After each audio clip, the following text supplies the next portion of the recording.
Okay, hello everyone. Welcome back to the channel and another book review. What if the glossy boom in learning Korean, such as BTS, workbooks, viral TikTok trends, and study abroad dreams, looked very different from the teacher's side of the classroom? Cancelled classes, shifting visas, managers chasing numbers, and contracts that can vanish overnight. So, hello, I'm Barry. This is Seoul Book Club, and today we're opening Korean Teachers by Su-jin.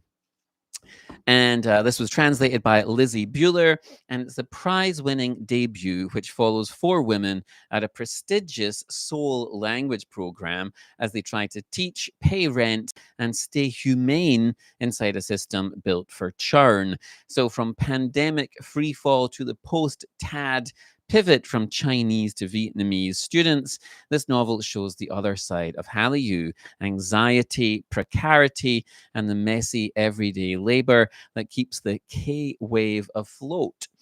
So, Korean Teachers by Su-jin and translated by Lizzie Bueller, who also translated The Disaster Tourist by Yoon Ko-eun.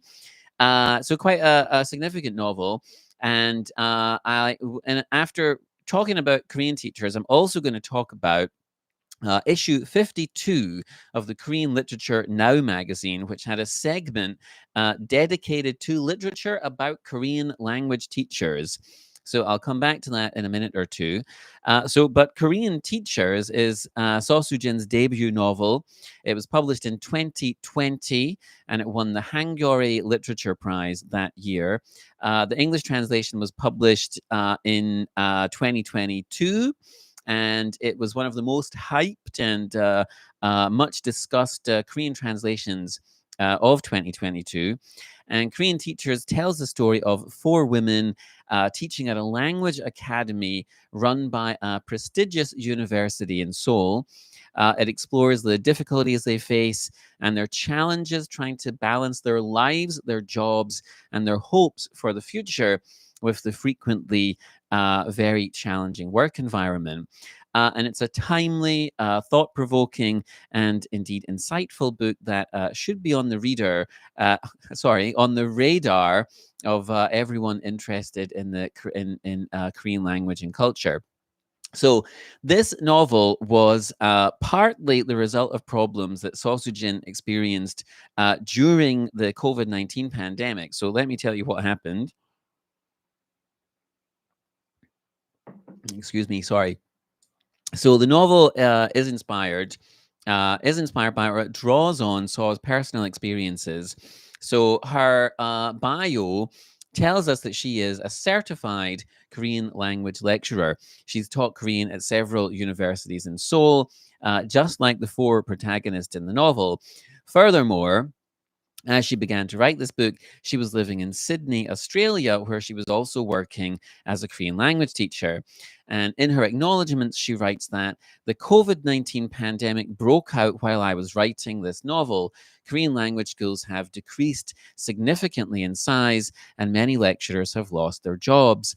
Even in Australia, I found myself unemployed as all of my classes were cancelled or pushed back indefinitely. I felt like I was writing the novel from the edge of a cliff.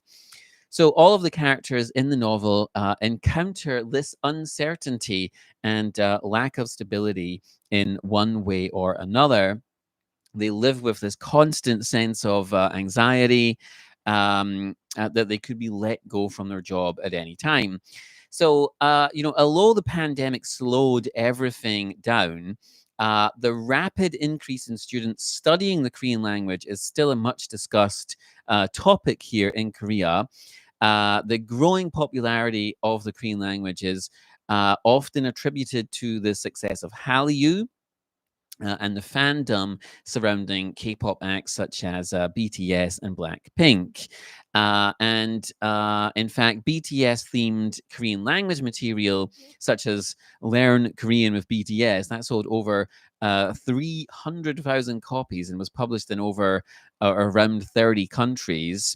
And in addition, many students come to Korea from all over the world to study at a growing number of Korean language academies in Seoul, but the rapid growth of language academies has not been without problems. And I can speak a little bit to this myself. So I teach at a university in Seoul, and a lot of my international students, they're all coming here, or many of them are coming here because they're K-pop fans, and that's why they're interested in Korea. That's why they're interested in Korean language, and that's why they want to be here. It's because they're fans of BTS and Blackpink and other bands that I haven't heard of. So that's very true. And so, how does Saw depict these issues in Korean teachers? So, in the novel, we see that many of the language academies in Seoul in the previous decade had lots of Chinese students. So, young Chinese people who were fans of the Korean wave would come to Seoul to study. However, in recent years, the Chinese government has clamped down on the influence of Korean cultural products. And this has led to a decrease in the number of Chinese students. And then, due to the TAD controversy between China and Korea, the numbers went down even more. And the TAD controversy, this was to do with the placement of, South Korea has a military alliance with the US. They have this sort of military arrangement with South Korea, Japan, the US, and the US was situating this missile system called the TAD missile system in Korea, and China was obviously very happy about this. And so China, in response and retaliation, sort of banned Korean movies and music and cultural products being exported to China for a while. And so that I noticed that impact on the number of Chinese students that I had. And what the language academies did in response to that was they aggressively marketed their programs in Vietnam, where the Korean wave was still very popular, is still very popular. And again, I can speak to this too. So up there,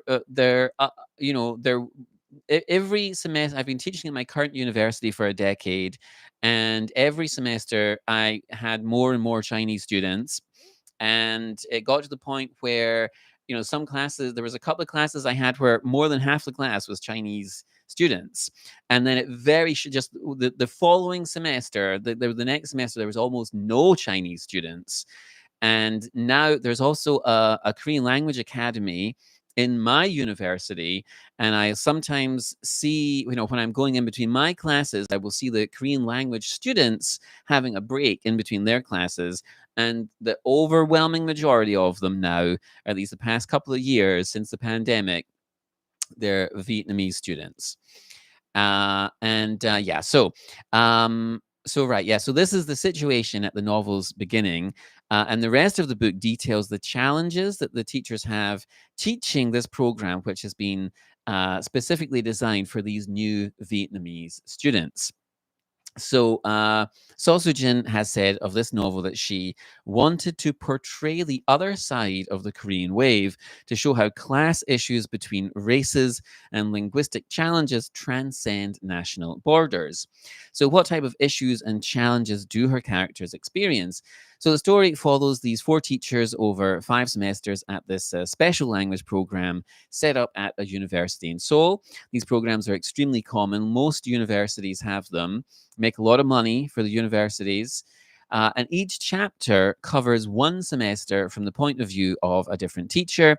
And in that chapter, we see how they cope with teaching, and then we flash back through their childhood and adolescence to see the events that have shaped them.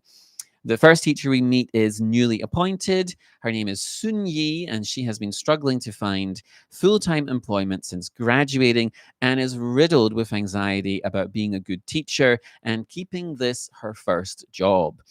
So think back to when you got your first job out of university and how anxious you were to make a good impression and just keep that job, pay off your student debt, right? That's the position that Son-yi, is in.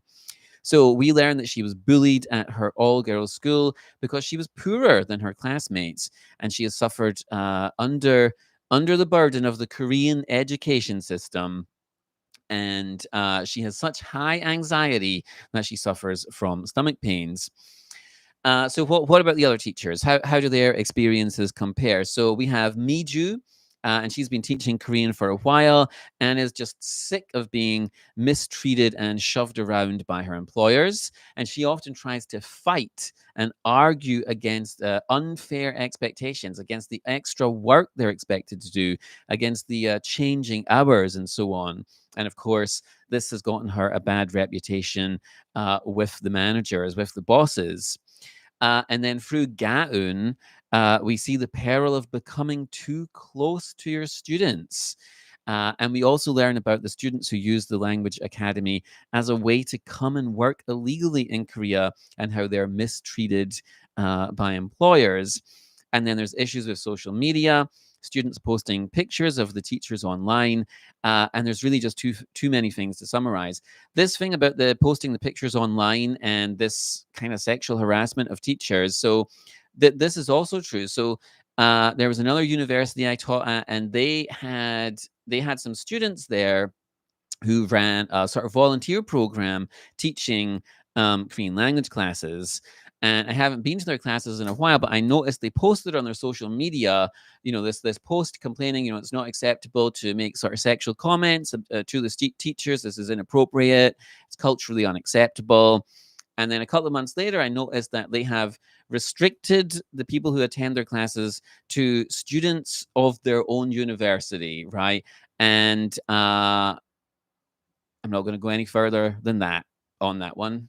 Anyway, so what are the strengths of the novel? So I think this is quite an important book, actually. So it reminded me a little bit of Kim Ji-young. So each chapter of this book is about Kim Ji-young, the difficult experiences that have shaped each of these women into the people that they are. And it also highlights just the unfair employment practices that many language teachers have to endure, and the multifaceted ways that this can impact a person, as financially, psychologically, your health, just having a family, or trying to make a life for yourself. But this isn't a novel that offers any solutions, really. These are problems that can't be resolved in the narrative. And at times, this is uncomfortable. We see that even our best intentions can sometimes lead to harm. It's easy to make mistakes, to misread situations, and that there just may not always be answers. So it's quite a powerful novel, and it has a lot to say. And it was definitely one of the most compelling books of the last couple of years. So if you've read Korean Teachers, let me know what you think. But before I'm not going to wrap up there. Like I said, I'm also going to talk about uh, volume 52 of the Korean Literature Now magazine. But before I get into that, so this issue of the Korean wave, everybody loves the Korean wave. Bong Joon-ho and Park Chan-wook and BTS and Blackpink and Squid Game and whatever, right? All the Netflix shows and everything, right? And so obviously, Korean pop culture is extremely popular. And this has indeed led to a demand for Korean classes worldwide. But the Korean teachers, and I know quite a lot of Korean teachers who teach online and teach at these academies, they will tell you the system just hasn't caught up, right? So the overseas institutes, they struggle to hire and keep staff because of these conditions. At home, they have these non-regular contracts. I know so many teachers that have, your job you can just get canceled from your job. You don't have like a permanent contract, right? The hours can fluctuate wildly. There's often a lot of prep time, and this sort of prep time you're not paid for. You might be prepping classes and grading for hours and hours outside of class time. It's very common, and like I said, there's sexual harassment's common too, and they're different cultures. And after TAD, there was this sort of change from Chinese students to Vietnamese students, and that is different, right? And that happened very quickly, like overnight. And then COVID pushed a lot of classes online. And so that was good in a way. It's very convenient. I take some Korean classes online sometimes. but it's not good for pay. It was like, oh, if they're online, the pay is going to be lower. They're going to cut the pay, right? And then you've got time zone issues as well. Um, and all of these problems, right? And then also, and I guess this isn't just for Korean language teachers or language teachers, but just teachers in general, you're often just expected to carry a lot of emotional labor, right? You're and then you also have the burden, or these teachers, that you have to police the attendance of the students because of visa rules, right? And so then what do? There's a student that hasn't been turning up, and you've meant to report that, right? But if you report that, you're screwing that student, because they might lose their visa and they might get deported or kicked out of the country, right? But if you don't report it, then you might get in trouble and lose your job, right? So you're placed in this, very unpleasant situation, and no one cares. Like the bosses, the managers, the institution, they won't care about that, right? How difficult it is for you. And then you've also got the social media minefield, right? Just people taking pictures of you and posting them online that you might not want, saying things about you online, all that kind of stuff, right? Happens all the time.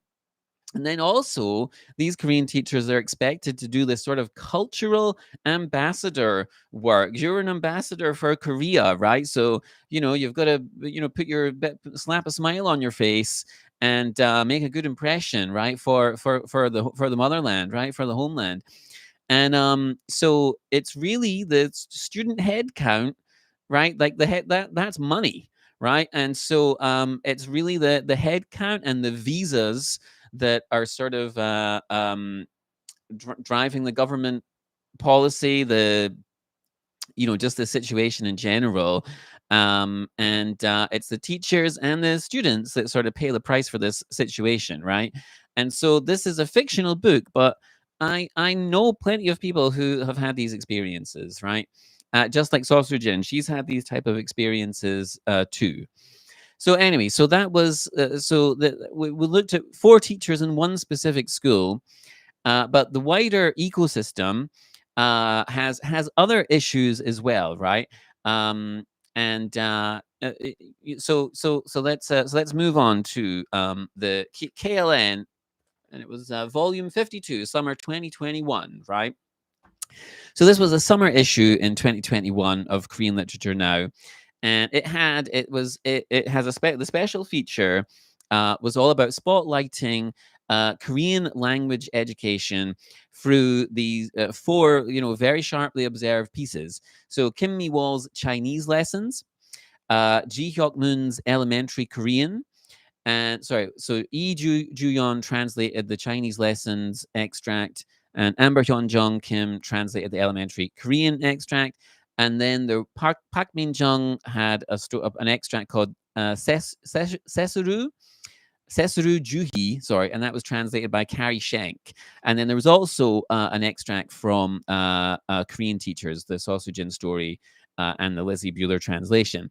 So these four sections from four different novels, they trace how language intersects with citizenship, immigration status, labor rights, and gender, and why so many instructors live one contract away from collapse, right? So Korean literature now, let me just talk about this briefly. So if you're a fan of Korean literature, you absolutely should subscribe to KLN. So Korean literature now promotes Korean literature, and brings lots of like translated short stories, translated poems, interviews, reviews, and all sorts of other stuff. It's completely free. And I think you can still register on their website for a free physical copy to be delivered to you. It's quarterly, so you'll get one. I get one every quarter in my post box. It's always lovely coming home to a new issue of KLN, always full of interesting articles. And the editor in chief is Agnel Joseph, or it was at the time. I assume it still is. I'm actually not 100% sure, but it was Agnel Joseph for a long time. And him and his team, they do an incredible job of highlighting, great Korean books, writers, and trends. So subscribe to KLN. And like I said, this article, the special feature, was all about the explosion of interest from young people worldwide in learning Korean. So we've got excerpts from 2 books and 2 short stories, and they give this kind of overview of Korean language education for foreigners, as depicted in Korean literature. And the stories highlight the role of language concerning different types of discrimination, so citizenship, immigration, labor rights, and gender. And in the foreword to this issue of the magazine, a board member for KLN, So Young Hyun, writes in the foreword that these stories show us non-regular language instructors working under the pressure of having their contracts renewed, people in need of a visa, not knowledge of the Korean language to work in Korea, people who profit from Korean language education, and people who wear out part of their lives in the middle of all this.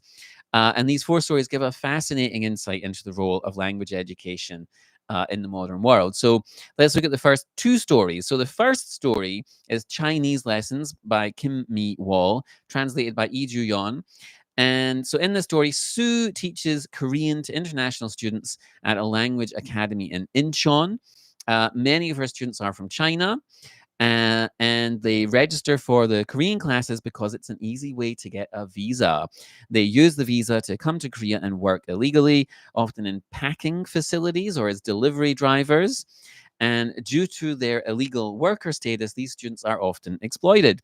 Sue wants to help her students as much as possible, but she's in a difficult situation. If the students don't attend class, she has to expel them. But she knows if she reports them for missing class, they will be deported. So we can see that at every link in that chain, there's some kind of exploitation, right? And then the second story is called Elementary Korean, and that's by Hyuck-moon, translated by Amber Hyun Jung Kim. Sorry, it's about a Korean man who had moved to New York to teach Korean. However, he's now returning to Korea after failing to, progress or establish a meaningful life for himself in New York. Don't move to New York, folks. Just don't do it. His experiences contrasted with the rise of Korean pop culture, which grips America as he returns home feeling like a failure. So, what about the second 2 stories? So, in the third story, it's called Seshiru, Juhee, and that's by Park Min-jung, translated by Kari Schenk. So, Seshiru is Japanese. She's in Korea learning Korean from Juhee, but their relationship is strained because of the history and sometimes animosity between the 2 countries. Juhee feels like this history, creates a barrier between them. And so the story seems to ask, how can these 2 people of different nationalities overcome these cultural and national barriers and communicate as friends? And then the final story is Korean teachers. And like I said, so we find these Korean teachers teaching, they're poorly paid. One of the teachers wants to fight for our students, wants to fight for the other teachers. But we see just the instability of their position as contract workers and their lack of security. So what are these 4 stories together? What do they tell us about Korean language education? So I think this is a very important topic. It involves a lot of different elements. I am lucky to have had several amazing Korean teachers over the years, and it pains me to think of the instability of the circumstances that many of them work in.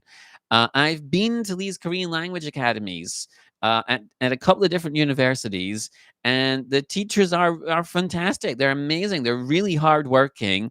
90% of them are women. I think I've only had one male teacher at one of those academies, maybe 2 actually. But they're nearly all women, and they're really really hardworking, really conscientious of their students. They're very professional. People in Korea are always very professional and good at their jobs, it seems, and they should be paid more money. Give them more money for the work that they do. And the situation should be different.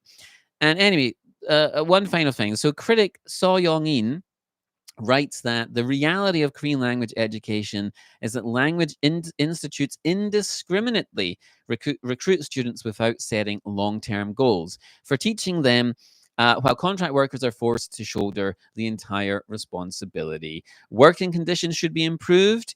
Korean language education should aim for communication and understanding, not economic profit. It's all about the money, right? They want to get the head count in. They want to get as many students in as they can. They want to put all the burden onto the teachers and pay them as little as possible. Somebody somewhere is making, making a fortune, right? It's a racket.